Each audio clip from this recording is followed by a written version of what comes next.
Today, we're riding narrowboats to experience Britain's best vacation on the canals. Over the next 4 episodes, we'll be exploring the canal system of the UK with over 2,000 miles of navigable waterways and a mix of history and infrastructure, where we'll travel on the iconic British narrowboat through the deepest lock, ride on the famous Anderton lift, cross the highest and longest aqueduct, and through the deepest and longest canal tunnel in the UK. Welcome to DownieLive Travels by Boat.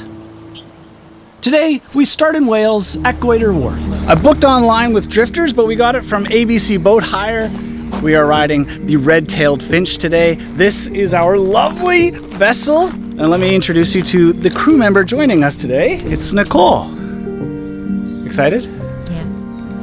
We're already very mellow, ready to go. Let's get on the canal and get started, and we'll do the tour in a bit. So this is the first time taking a narrowboat holiday for both Nicole and I, so we'll be learning as we go. Looks good. No lights, no red lights. So whether this is your first time or you're a seasoned boater, the rental boat company will usually send someone out with you. In this case, we have Nathan, to help make sure you know how to operate the boat and are comfortable on the water. So that you push the tiller in the opposite direction of the way you want to go. I feel like I picked it up. How are we doing for the first 100 yards? Great. We haven't crashed. It's not as easy as it looks. In fact, along the way, there will be a number of challenges, like bridges, where the canal gets as narrow as a single boat width. So here we come, up to our first bridge. Oh, that's snug. That's a big moment. Oh, you're through. You're through. Okay, thank you. You have a great time. Okay. Thank you.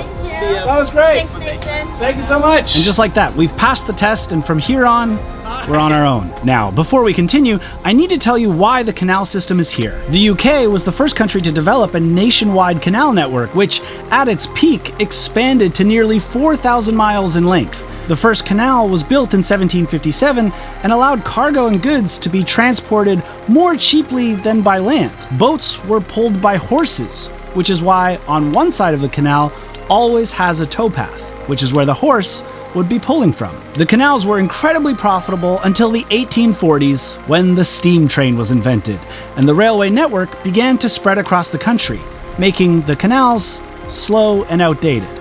Eventually, the canals were abandoned until local canal societies began restoring them. And now the Canal and River Trust oversees and maintains the entire 2,000-kilometer network for leisure and recreation, which is what brings us here today. I've been looking forward to this trip for such a long time. This is honestly my dream vacation. You're on the boat, you control it yourself, you stop and go whenever you want, and you're just surrounded by countryside and just the two of you. While Nicole drives, I'm going to be looking through our little guidebook, finding things along the way to tell you about, but mostly finding a pub for us to stop at for dinner. The nice thing about the canal boats is that you can stop anywhere along the towpath, completely for free. Where are we? This picturesque part of the world is the Monmouthshire and Brecon Canal, running 35 miles in length through the Brecon Beacons National Park. And we chose it to start our narrowboat journey because, well, it's not a very popular canal, which means we can get used to driving with the boat without bumping into others. With all this lush greenery around us, it's hard to know where we are without any service on our phone, and the map doesn't update with our current location. So our only landmarks are the bridges, which are all numbered. All right, dinner is at a pub just off Bridge 55, so we have 18 bridges to go. Oh my god, I'm starving. I'd like to point out, this is not a fast boat experience. We are currently about to be passed by cyclists.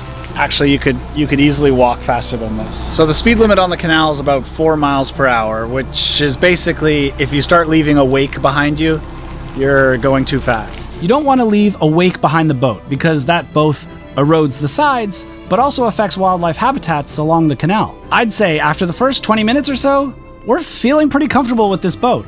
It's long, but you drive slowly, and this is a very quiet canal with very few other boats.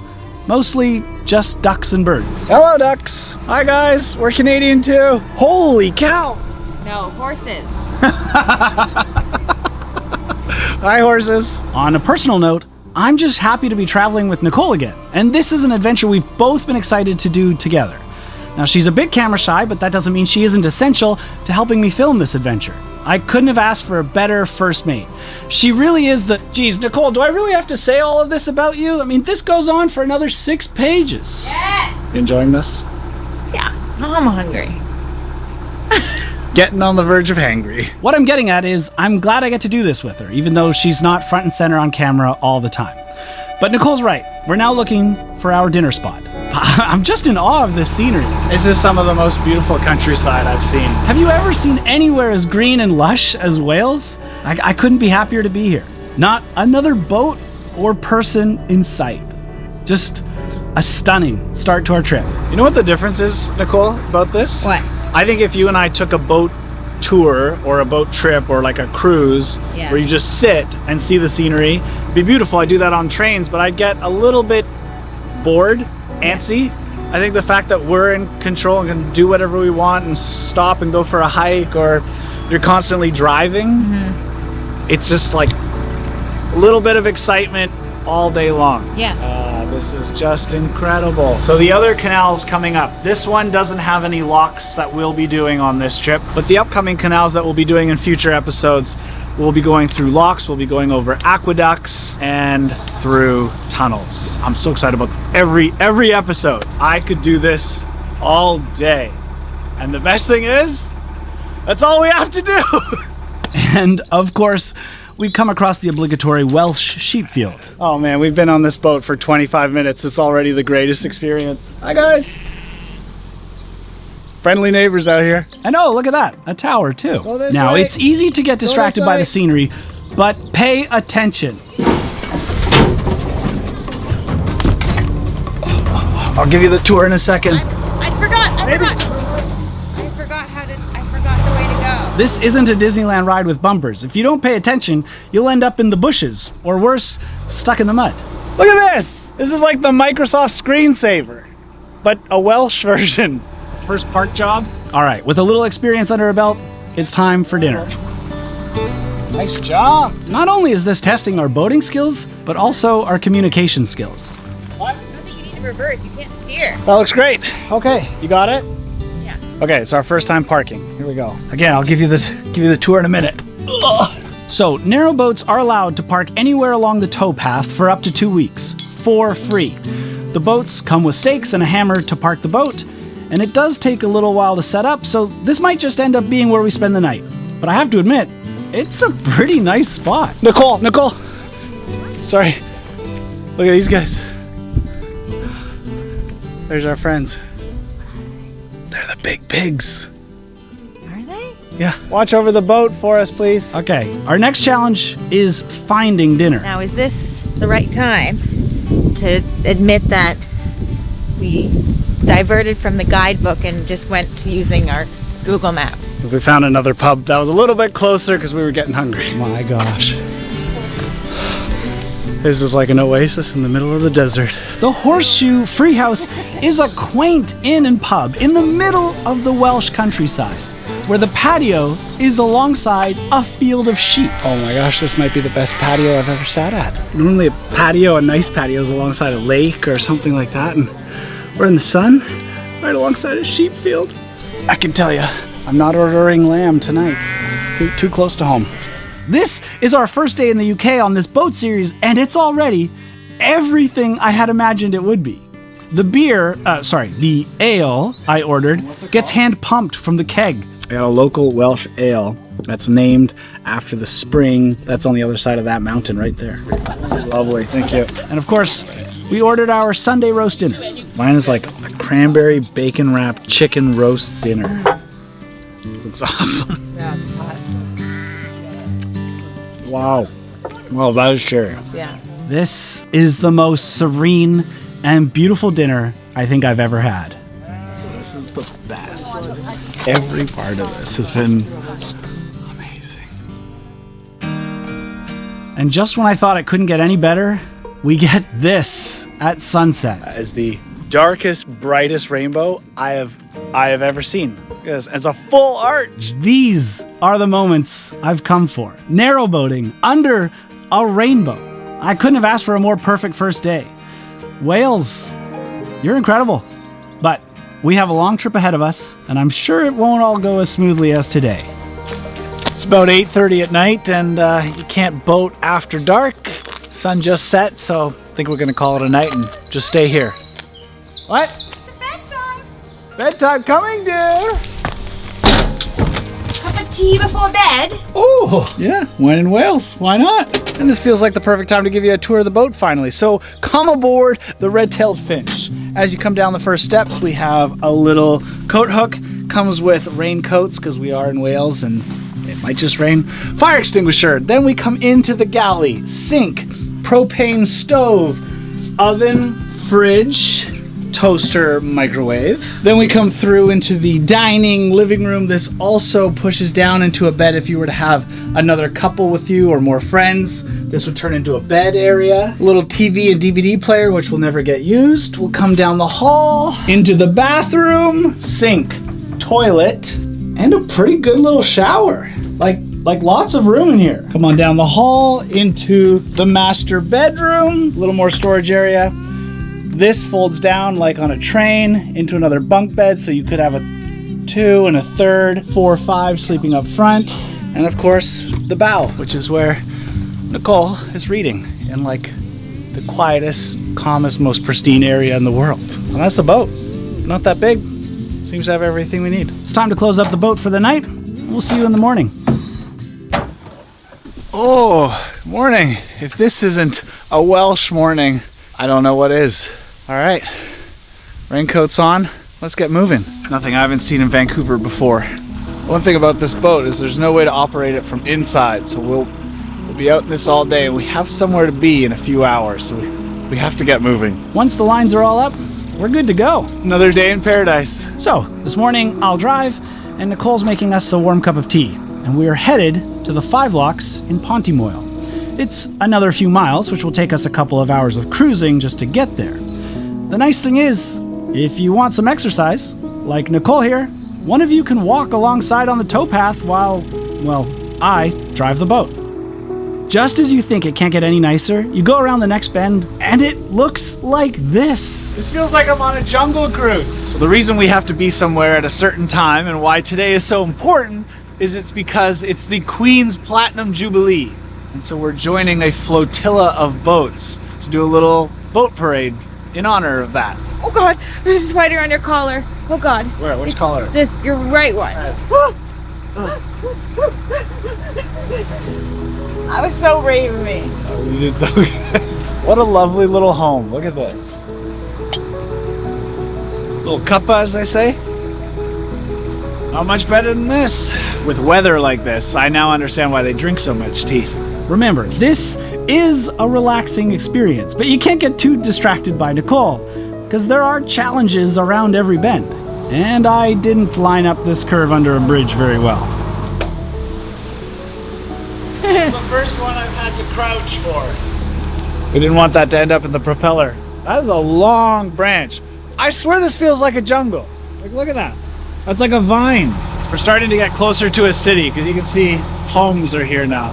Now, as you can see, the canal turns a lot. That's because the canal follows the topography of the land. We can't easily go up and down in water on a boat. So they have the canal curve along the hillside, which I think makes this a fantastic experience. Always awaiting with anticipation what might be coming around the next corner.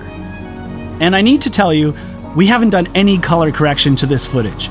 It's actually just this green. I mean, tell me this isn't some of the most lush green forest you've ever seen. Every inch of it is covered in dark green. It's incredible.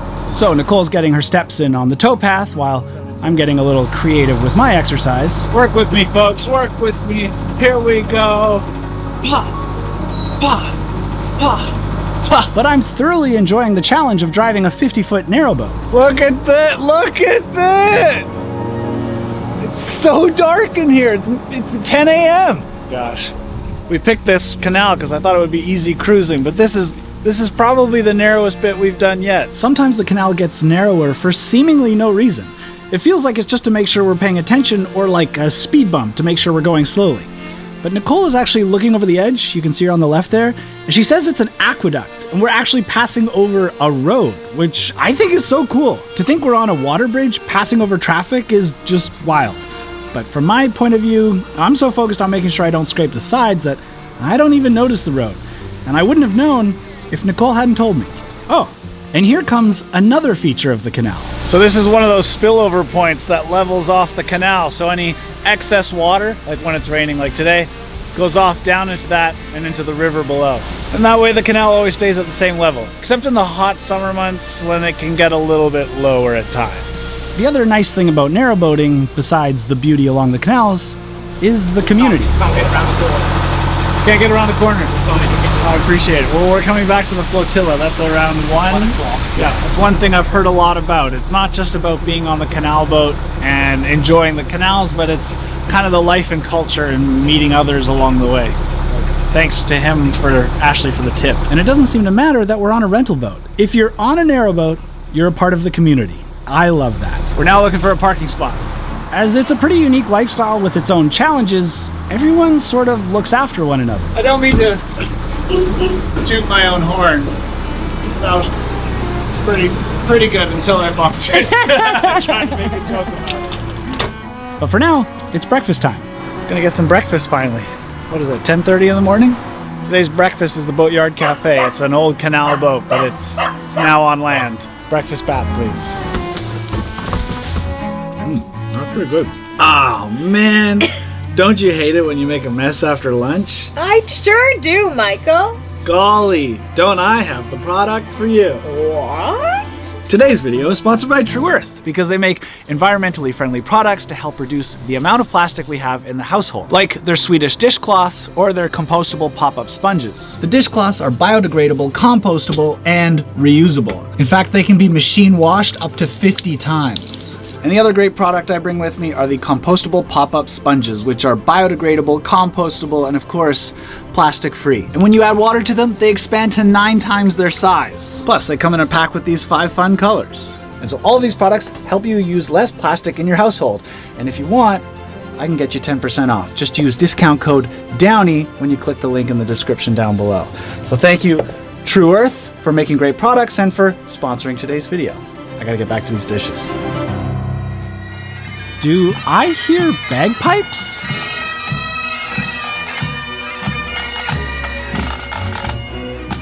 This floating parade is to celebrate the Queen's Jubilee. Yes, this was filmed before her passing. Now there are prizes for Best Decorated Boat and Best Costume, and it looks like the competition is fierce. Lovely. Hi. Hello. Nice to see you. You too. Because we're in a rental boat, we'll fill in at the back of the parade. We did our best to pull together a last-minute Jubilee celebration outfit. Hey. What do you think? How do we do? Feel like I fit in a little bit. All right, our turn. Ready to wave? Okay. I love seeing the crowds out for any event. I mean, how fun is this? These small communities in Wales have come out to see a boat parade. If this doesn't show you exactly how special these boats are to these communities, then I don't know what will. This has been the best way to be indoctrinated with the canal life. This parade has us traveling a few miles together through Pontypool to Pontymoyle. This is our lowest one yet. That one barely cleared the boat. Oh, and how fitting is this? The next bridge is called the Crown Bridge. We're slow. There's something on our propeller or our tiller or something. What is happening? We can't even see the boat in front of us anymore. Something's not right. We're going slower and slower and falling behind, even though I have the throttle set at full speed. We are falling further and further behind the group. We catch up at the tight points, and then they leave us on the long straightaways. We've really got to fix whatever's down below. I hate to do this, but we need to find somewhere to pull over and figure this out. What a pain in our day. Now I have to change out of my suit too? This is not how our first full day is supposed to go. Luckily, they showed us how to check this when we rented the boat. It's amazing how quickly you can go from being in a parade to elbow deep in the canal. Even though the keys are out of the ignition, I still have a fear of reaching down and putting my hands on the propeller. Ooh, it's cold water. I've never done this before, so I don't really know what I'm feeling. Oh, whoa, that's not right. That's one. Okay. There's a strap. More strap. That feels clear. I think it was just the strap. Just by this. Just this. All right, let's see if we can go catch this parade. I know these moments are annoying. I mean, we had to pull out of the parade, and it's easy to feel like this has ruined our afternoon. Yeah, it's going faster. But Nicole and I worked well as a team to figure it out, and honestly, this is probably the story we'll tell back home. Sometimes it's these little struggles that are what make narrowboating an actual adventure and not a boring cruise. Speaking of which, let's see if we can catch up to this flotilla. We're coming up to our very first tunnel, not a bridge. This is like an actual tunnel. Look at that. Look at that. Look at the masonry in this tunnel. The engineering and history of the canals is just as impressive as the scenery itself. This is so cool. And that's saying something because Wales is stunning.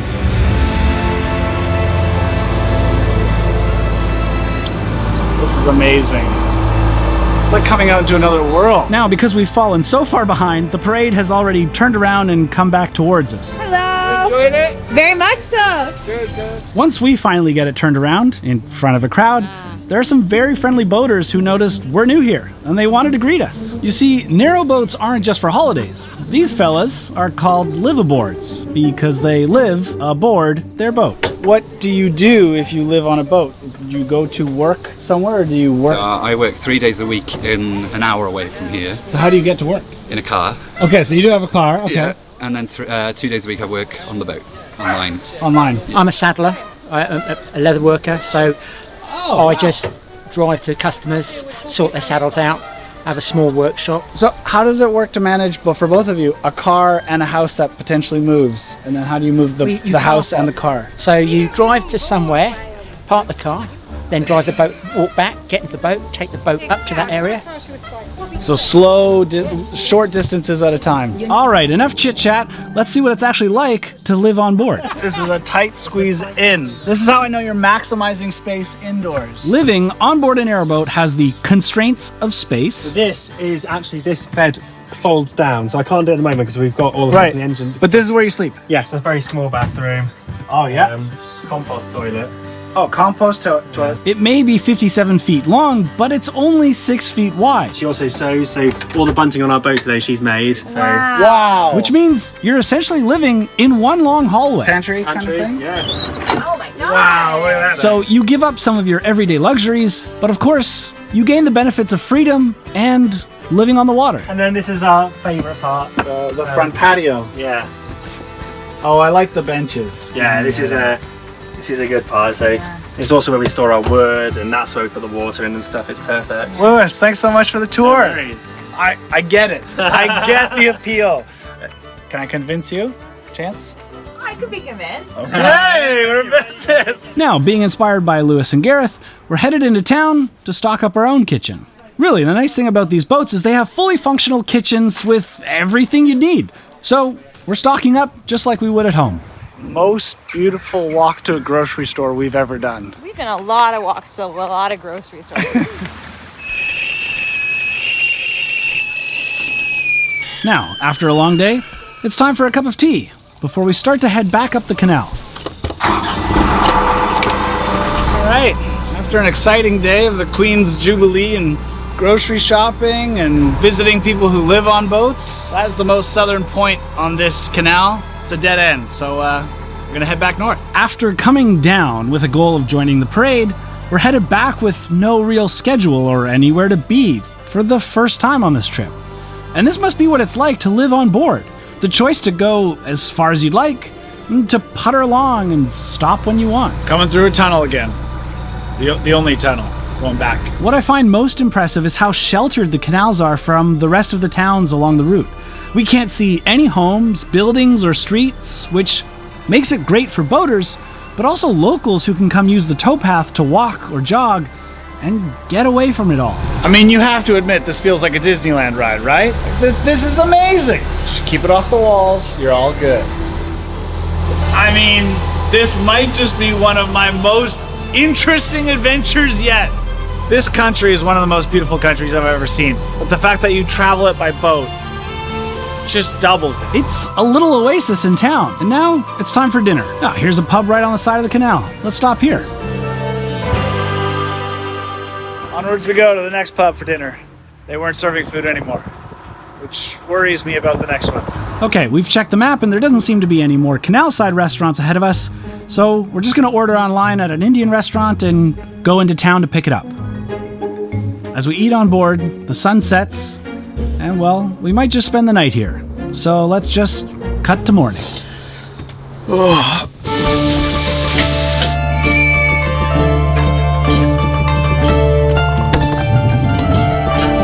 morning. Good morning. So today is our last day on the boat. We don't have a schedule, we don't have anywhere we have to be except tomorrow morning at 9 a.m. back where we started to return the boat. So we're just gonna cruise and enjoy the day. Get to know the local ducks.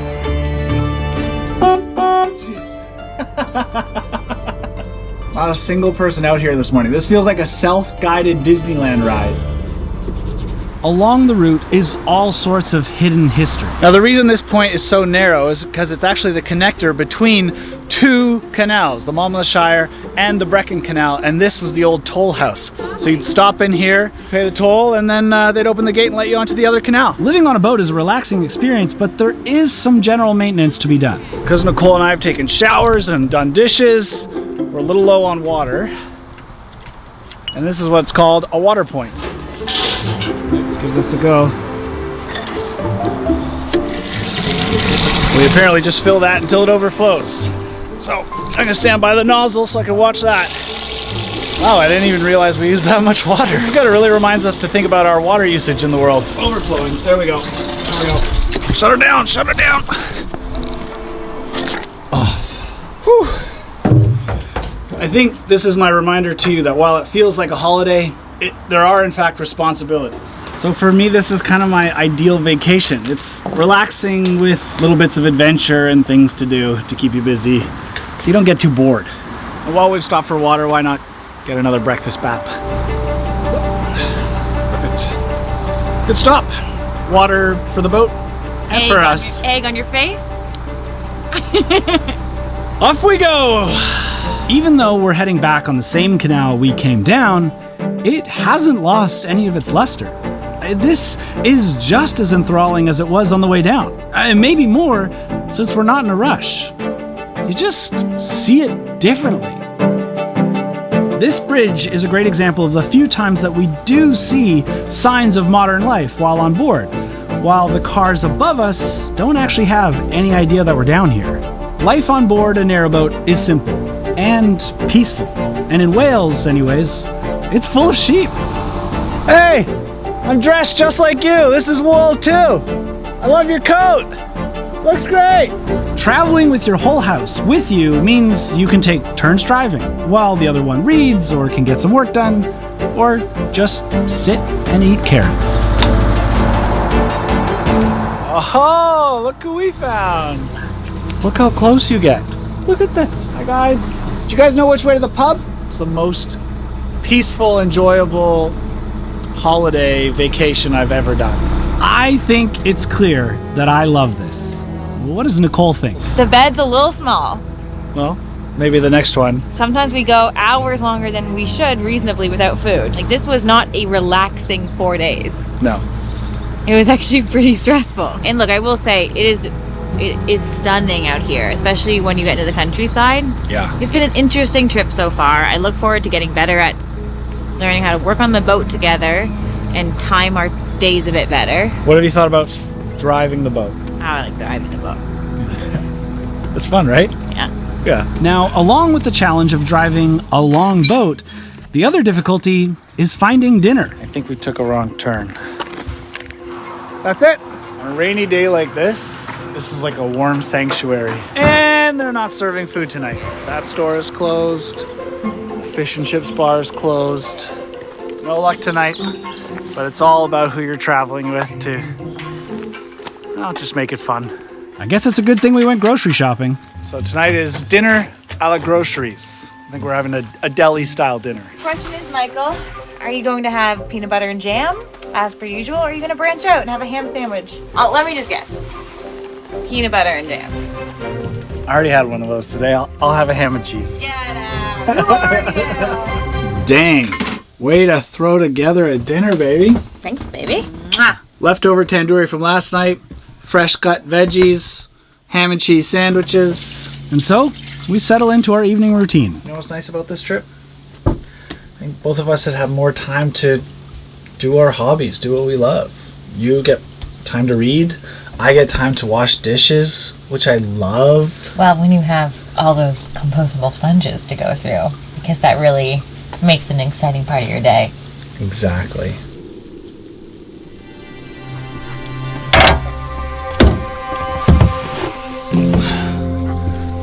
Our final day. We have about an hour's cruise to return this. This was my first time in Wales, and I can tell you, it has absolutely blown me away. From the pristine and green countryside to the warm hospitality, I am in love with narrowboat life. So this canal has really set the standard for us. The next 3 canals coming are going to be a little bit busier, have more locks, probably a lot more boats on them, and we're going to keep reflecting back, are they better than this one? So keep that in mind as we do the next ones. You can start voting in the comments down below in the next upcoming videos. Which has me sad that this is the end of our time on the Monmouthshire and Brecon Canal, but excited to discover what's different and unique about the upcoming canals in the next 3 episodes. I am gonna miss this. Even the rain wasn't as bad as it could have been. I want to add a big thanks to drifters.co.uk for helping us plan our whole trip. I highly recommend using them, and I've left a link in the description down below in case you want to book a trip. Okay, well, Nathan, good to see you again. Hey, no worries. We brought it back still floating. Thank you. That's a good thing. Met the minimum requirements. That's it for the Red-tailed Finch here at ABC Leisure Group, but next week looks like this. As we make our way to the highest and longest aqueduct and towards the longest and deepest tunnel, next week we're cruising along the Trent and Mersey Canal, where we'll encounter our first tunnel and use one of the 7 wonders of the waterways, descending 50 feet on the Anderton lift, before discovering the shortest canal in the network. But more importantly, we tackle our first flight of locks as we explore the joys and challenges of life on a narrowboat, here on DownieLive Travels by Boat.